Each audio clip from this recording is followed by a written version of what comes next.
Atom bomb ہے یہ ہم نے دیوالی پھوڑنے کے لیے نہیں رکھا ہے، اور پاکستان کی مختلف تحریکوں کے حوالے سے ہم نے بات کی، جیسے خاص کر پی ٹی ایم کے حوالے سے کہ جو پاکستان کے خلاف بات کرے گا تو ہم اس کو دبانا جانتے ہیں، اور اس کا پی ٹی ایم کا جو وقت ہے وہ ختم ہو چکا ہے۔ اس حوالے سے آپ کیا کہتے ہیں ایز اے نیشن پاکستان آپ کیا پیغام دینا چاہیں گے بھارت کو اور جو پاکستان کی مسئلہ یہ ہے کہ کسی بھی حالت میں نہ ہندوستان کی طرف سے نہ پاکستان کی طرف سے ایٹم کی باتیں، جنگ کی باتیں، ڈائلاگ کی باتیں، سنیت کی باتیں جو ہیں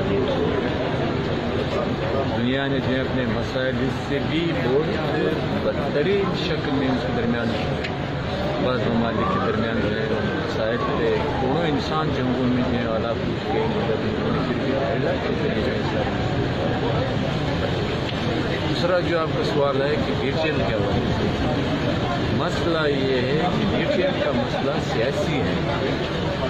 پی ٹی ایم کا مسئلہ جو ہے اس ملک کا سیاسی نظام کو جو ہے اس پہ ڈسکشن کرنا چاہیے، اس پارلیمنٹ کو جو ہے ڈسکس کرنا چاہیے کہ ان طالبات صحیح ہے یا غلط۔ ہم کہتے ہیں کہ طالبات 100% صحیح ہے، وہ آئین کے حوالے سے یہ اقداری چاہتے ہیں کہ اس ملک میں زندگی گزارنے کا حق ہے یا نہیں، اس زندگی کا حق ہے یا نہیں۔ دنیا میں کوئی ایسا آئین، کوئی ایسے قانون، کوئی ایسے ملک نے دیکھا ہے کہ ایک قوم کو جو ہے زندگی جینے کا حق نہیں دیتا ہے۔ ایک دوسری بات ہے وہ وطن کی وحدت کی بات کرتے ہیں، وہاں پر جو ہے دہشت گردی کے خلاف بات کرتے ہیں، دہشت گردی کا خاتمہ چاہتے ہیں، اور جو لوگ دہشت گردی سے متاثر ہو چکے ہیں اس کی ازالہ چاہتے ہیں۔ اسی کے ساتھ میں کہتے ہیں کہ یہ مائنس جو پڑے ہوئے ہیں اس کو اتارو، وہ کہتے ہیں کہ آپ مداخلت مت کریے ہمارے، وہ کہتے ہیں کہ یہاں پہ جو ہے ہمیں میڈیا میں حق دے دو۔ پاکستان کی میڈیا میں مودی کے بیان آتے ہیں، اس کے فوٹو آتے ہیں پی ٹی ایم کا، ہزاروں بلکہ ابھی جو ہے وہاں پر میران شاہ میں 1 لاکھ سے زیادہ لوگ اس جلسے میں تھے، مگر وہ کسی نے نہیں دکھایا۔ مودی کا آتے ہیں، مودی کے جلسے بھی آتے ہیں، اس کے فوٹو بھی آتے ہیں، اس کے بیانات بھی آتے ہیں۔ عجیب ملک ہے، عجیب طریقہ کار ہے، عجیب اسٹیٹ ہے، عجیب ادارے ہیں، عجیب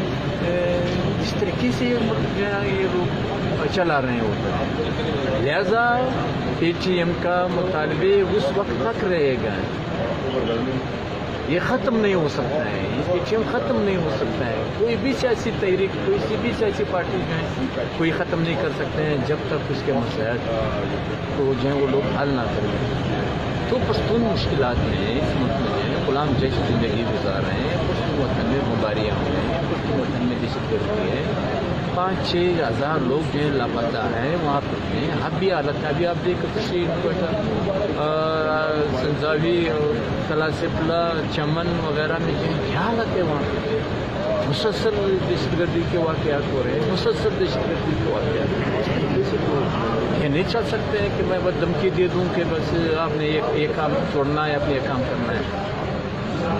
اس ملک میں کسی کو بھی ایک فرد کے طور پر، ایک ادارے کے طور پر آئین کی خلاف ورزی نہیں کرنا چاہیے، بالکل نہیں کرنا چاہیے کسی کو بھی۔ پولیٹیکل تنظیم کو جو ہے دھمکی دینا ہے ٹھیک ہے، تو نہیں یہ لوگ کر رہے ہیں۔ ان لوگوں کا حق ہے سیاست جمہوری طریقے سے کریں۔ ان لوگوں کو غصہ اس بات میں ہے کہ آپ تشدد کیوں نہیں کرتے، پی ٹی ایم پہ اس وجہ سے غصہ کرتے ہیں کہ آپ تشدد کا راستہ کیوں اختیار نہیں کرتے ہو، یہ پرامن تشدد والا راستہ کیوں آپ لوگوں نے اختیار کیا ہوا ہے۔ ہم تو بار بار کہتے ہیں کہ ہمارے نوجوان میں غصہ ہے، وہ کہتے ہیں کہ آج اس پارلیمنٹ نے، اس ملک کے آئین نے 72 سال میں جو ہے قصوروں کا ایک متحدہ صوبہ نہیں دیا،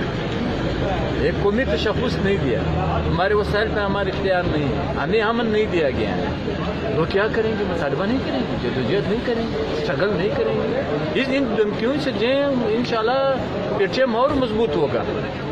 ہمارے نوجوان اور غصے میں ہوں گے۔ لہٰذا کوشش کریں کہ ہمارے نوجوانوں کو جو ہے غصہ دلا کر تشدد کے راستے پر جو ہے چلا گئے۔ میں اپنے نوجوانوں سے گزارش کر رہا ہوں، میں پی ٹی ایم سے گزارش کر رہا ہوں کہ آپ نے جس طریقے سے پرامن طریقے سے جو ہے عدم تشدد کے طریقے سے جو ہے جو آپ اپنی اسٹرگل چلا رہے ہوں اسی طرح چلایا کریں، تشدد کی طرف مت جائیں، وہ آپ کو جو ہے تشدد کی طرف لے جاتے ہیں۔